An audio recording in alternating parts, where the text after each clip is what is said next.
ನಮಸ್ಕಾರ, ನಾನು ಡಾಕ್ಟರ್ ದೀಪಕ್. ಇವತ್ತು ಹಾರ್ಟ್ ಡಿಸೀಸ್ ನ ರಿಸ್ಕ್ ಫ್ಯಾಕ್ಟರ್ಸ್ ಏನೇನು ಇನ್ವೆಸ್ಟಿಗೇಷನ್ ಮಾಡಬಹುದು ಹಾಗೂ ಇದರ ಪ್ರಿವೆನ್ಷನ್ ಹೇಗೆ ಅನ್ನೋದನ್ನ ನೋಡೋಣ. ರಿಸ್ಕ್ ಫ್ಯಾಕ್ಟರ್ಸ್ ನಲ್ಲಿ ಮಾಡಿಫೈಯಬಲ್ ರಿಸ್ಕ್ ಫ್ಯಾಕ್ಟರ್ಸ್ ಅಂತ ಹೇಳ್ತೀವಿ. ಅಂದ್ರೆ ಇದನ್ನ ನಾವು ಚೇಂಜ್ ಮಾಡ್ಕೊಳ್ಬಹುದು, ಅಂದ್ರೆ ಮಾಡಿಫೈ ಮಾಡಬಹುದು. ಅದಕ್ಕೆ ಮಾಡಿಫೈಯಬಲ್ ರಿಸ್ಕ್ ಫ್ಯಾಕ್ಟರ್ಸ್ ಅಂತ ಹೇಳ್ತೀವಿ. ಪ್ರಮುಖವಾಗಿ 10 ಮಾಡಿಫೈಯಬಲ್ ರಿಸ್ಕ್ ಫ್ಯಾಕ್ಟರ್ಸ್ ಗಳಿವೆ. ಅದರಲ್ಲಿ ಮೊದಲನೇದಾಗಿ ಅನ್ಹೆಲ್ದಿ ಡಯಟ್. ಅನ್ಹೆಲ್ದಿ ಡಯಟ್ ಅಂತಂದ್ರೆ ಈಗ ಹೈ ಸ್ಯಾಚುರೇಟೆಡ್ ಫ್ಯಾಟ್ ಮತ್ತು trans fat, high salt, high sugar, low fibre, low fruits ಮತ್ತು ಗ್ರೀನ್ ವೆಜಿಟೇಬಲ್ಸ್ ಇರುವಂತಹ ಅನ್ಬ್ಯಾಲೆನ್ಸ್ಡ್ ಫುಡ್ ಏನಂತ ಹೇಳ್ತೀವಿ, ಅದಕ್ಕೆ ಅನ್ಹೆಲ್ದಿ ಡಯಟ್ ಅಂತ ಹೇಳ್ತೀವಿ. ಎರಡನೇದಾಗಿ ಸ್ಮೋಕಿಂಗ್. ಸ್ಮೋಕಿಂಗ್ ನೀವು ಆಕ್ಟಿವ್ ಆಗಿರ್ಬೋದು ಹಾಗೂ ಪ್ಯಾಸಿವ್ ಕೂಡ ಆಗಿರ್ಬೋದು. ಮೂರನೇದಾಗಿ ಹೈ ಆಲ್ಕೋಹಾಲ್ ಕನ್ಸಂಪ್ಷನ್. ಜಾಸ್ತಿ ಆಲ್ಕೋಹಾಲ್ ಕನ್ಸಂಪ್ಷನ್ ಇಂದ ತೊಂದರೆ ಆಗುತ್ತೆ. ನಾಲ್ಕನೇದು ಒಬೆಸಿಟಿ.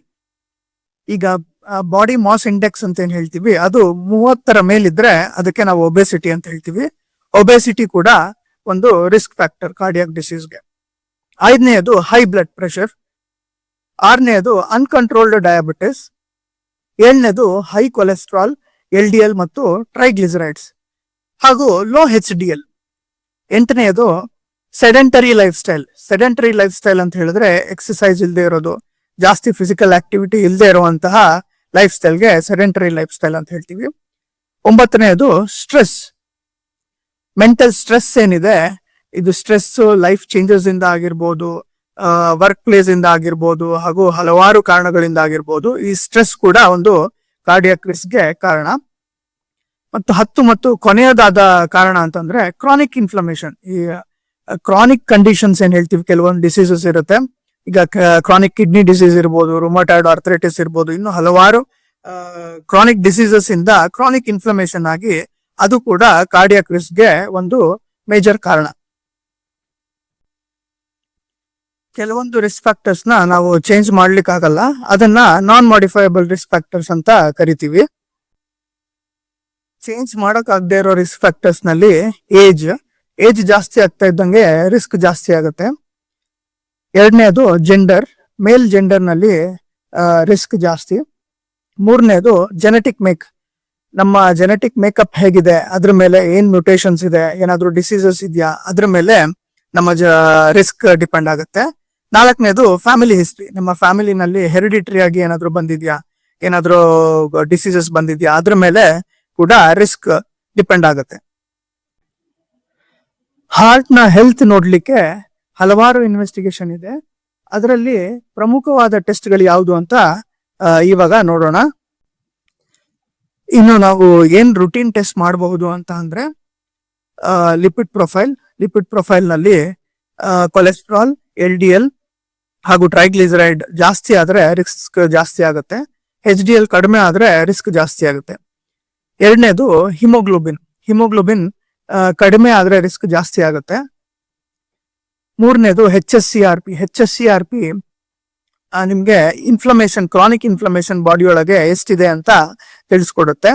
HSCRP ಜಾಸ್ತಿ ಆದಷ್ಟು ರಿಸ್ಕ್ ಜಾಸ್ತಿ. ನಾಲ್ಕನೇದು ಲೈಪೋಪ್ರೋಟೀನ್ ಎ. ಲೈಪೋಪ್ರೋಟೀನ್ ಎ ಜಾಸ್ತಿ ಆದಷ್ಟು ರಿಸ್ಕ್ ಜಾಸ್ತಿ. ಐದನೇದು ಎಪೋ ಎ1 ಜಾಸ್ತಿ ಆದ್ರೆ ರಿಸ್ಕ್ ಕಡಿಮೆ.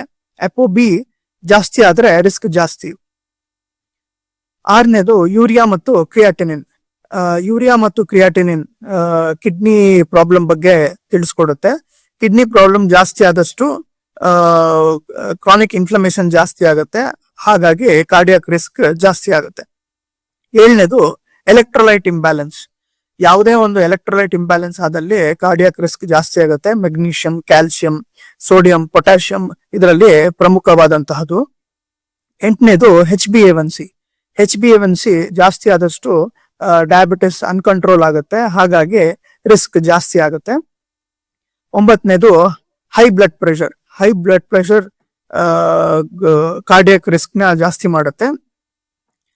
10ನೇದು ECG. ECG ಇಂದ ನಮ್ಗೆ ಹಲವಾರು ಡಿಸೀಸಸ್ ಗೊತ್ತಾಗತ್ತೆ ಹಾರ್ಟ್ ನಲ್ಲಿ, ಅದನ್ನ ಕೂಡ ಮಾಡಬಹುದು. 11ನೇದು ಥೈರಾಯ್ಡ್ ಟೆಸ್ಟ್. ಥೈರಾಯ್ಡ್ ಹೈಪೋಥೈರಾಯ್ಡಿಸಮ್ ಕೂಡ ಆಗ್ಬೋದು, ಇಲ್ಲ ಹೈಪರ್ ಥೈರಾಯ್ಡಿಸಮ್ ಕೂಡ ಆಗ್ಬೋದು.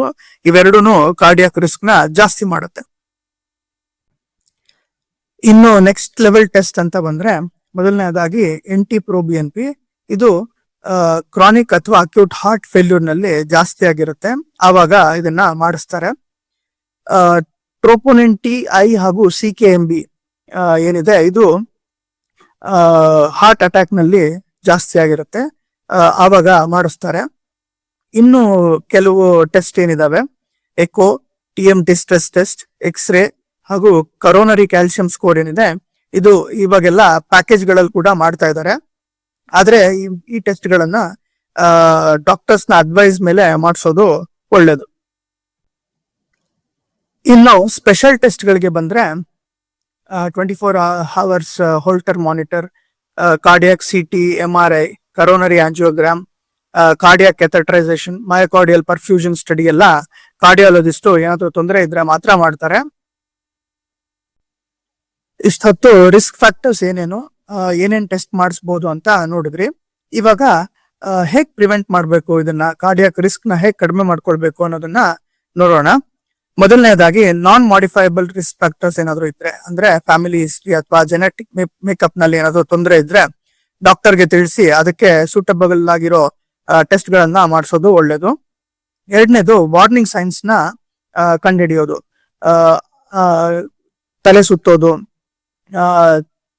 ಎದೆ ನೋವು ಬರೋದು ಅಥವಾ ಡಿಸ್ಕಂಫರ್ಟ್ ಆಗಿರೋದು, ಏದುಸಿರು ಬರೋದು, ಅಂದ್ರೆ ಸಣ್ಣ ಪುಟ್ಟ ಕೆಲಸ ಮಾಡಿದ್ರು ಬಂದ್ರೆ ಏದುಸಿರು, ಅದು ಸಿಗ್ನಿಫಿಕೆಂಟ್. ಆ ತರ ಏನಾದ್ರು ಆದ್ರೆ, ಹಾಗೂ ಎದೆ ಹೊಡ್ಕೊಳ್ಳೋದು ಅಥವಾ ಎದೆ ಬಡಿತ ಹೆಚ್ಚಾಗೋದು, ಈ ತರದ್ ಏನಾದ್ರು ಇದ್ರೆ ನೆಗ್ಲೆಕ್ಟ್ ಮಾಡ್ದಲೆ ಡಾಕ್ಟರ್ನ ತೋರಿಸ್ಬಿಟ್ಟು ಟೆಸ್ಟ್ ಮಾಡಿಸೋದು ಒಳ್ಳೇದು. ಮೂರನೇದು ಸ್ಕ್ರೀನಿಂಗ್. ಈಗ ನಾನು ಸ್ಕ್ರೀನಿಂಗ್ ಹಲವಾರು ಇನ್ವೆಸ್ಟಿಗೇಷನ್ಸ್ ಬಗ್ಗೆ ಹೇಳಿದೆ, ಅದರಲ್ಲಿ ಸುಮಾರಷ್ಟು ಟೆಸ್ಟ್ ಗಳನ್ನ ಸ್ಕ್ರೀನಿಂಗ್ ಗೆ ಬಳಸ್ತಾರೆ. ಇನ್ ಕೆಲವುದು ಡಾಕ್ಟರ್ ಏನ್ ಹೇಳ್ತಾರೆ ಅದ್ರ ಮೇಲೆ ಮಾಡಿಸ್ತಾರೆ.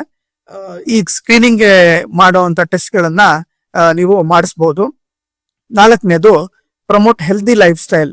ಅಂದ್ರೆ ಈಗೇನ್ ಮಾಡಿಫೈಬಲ್ ರಿಸ್ಕ್ ಫ್ಯಾಕ್ಟರ್ಸ್ ಅಂತ ನಾನು ಏನೇನ್ ಲಿಸ್ಟ್ ಮಾಡಿದ್ದೆ ಅದನ್ನೆಲ್ಲ ನಾವು ಚೇಂಜ್ ಮಾಡ್ಕೊಳ್ಬಹುದು. ಆ ಚೇಂಜಸ್ ನ ಮಾಡ್ಕೊಳ್ಳಿಕ್ಕೆ ನಾವು ಶುರು ಮಾಡಬೇಕು. ಇನ್ನು ಐದನೇದು ಪ್ರಿಪೇರ್ ಫಾರ್ ಎಮರ್ಜೆನ್ಸೀಸ್ ಅಂತ ಹೇಳಿದ್ರೆ, ಈಗ ಕಾರ್ಡಿಯೋಪಲ್ಮನರಿ ರಿಸಸಿಟೇಷನ್ ಅಂತ ಹೇಳ್ತೀವಿ. ಈಗ ಇದೆಲ್ಲ ಆದ್ರೂ ಏನಾದ್ರೂ ತೊಂದರೆ ಆದಲ್ಲಿ ಈ ಕಾರ್ಡಿಯೋಪಲ್ಮನರಿ ರಿಸಸಿಟೇಷನ್ ಕಲ್ತ್ಕೊಂಡಿದ್ರೆ ಆವಾಗ ನಮ್ಗೆ ಹೆಲ್ಪ್ ಆಗುತ್ತೆ. ಹಾಗೂ AEDs ಅಂತ ಹೇಳ್ತೀವಿ, ಎಕ್ಸ್ಟರ್ನಲ್ ಆಟೋಮೇಟೆಡ್ ಎಕ್ಸ್ಟರ್ನಲ್ ಡಿಫಿಬ್ರಿಲೇಟರ್ಸ್ ಅಂತ. ಇದನ್ನ ಹೇಗ್ ಬಳಸಬೇಕು, ಯಾವಾಗ ಬಳಸಬೇಕು ಅಂತ ತಿಳ್ಕೊಂಡಿದ್ರೆ ಒಳ್ಳೇದು. ಈಗ ಬರೀ ನಮ್ಗೆ ಗೊತ್ತಿದ್ರೆ ಉಪಯೋಗ ಆಗೋದಿಲ್ಲ, ನಮಗೆ ಏನಾದ್ರೂ ಆದಾಗ ಅದು ನಮ್ಗೆ ಹೆಲ್ಪ್ ಮಾಡ್ಲಿಕ್ಕೆ ಬೇರೆಯವ್ರಿಗೆ ಗೊತ್ತಿರ್ಬೇಕು. ಹಾಗಾಗಿ ಆದಷ್ಟು ಜನರಿಗೆ ಇದನ್ನ ತಿಳಿಸ್ಕೊಟ್ಟು ಕಲ್ಸ್ಕೊಡೋದು ಒಳ್ಳೇದು.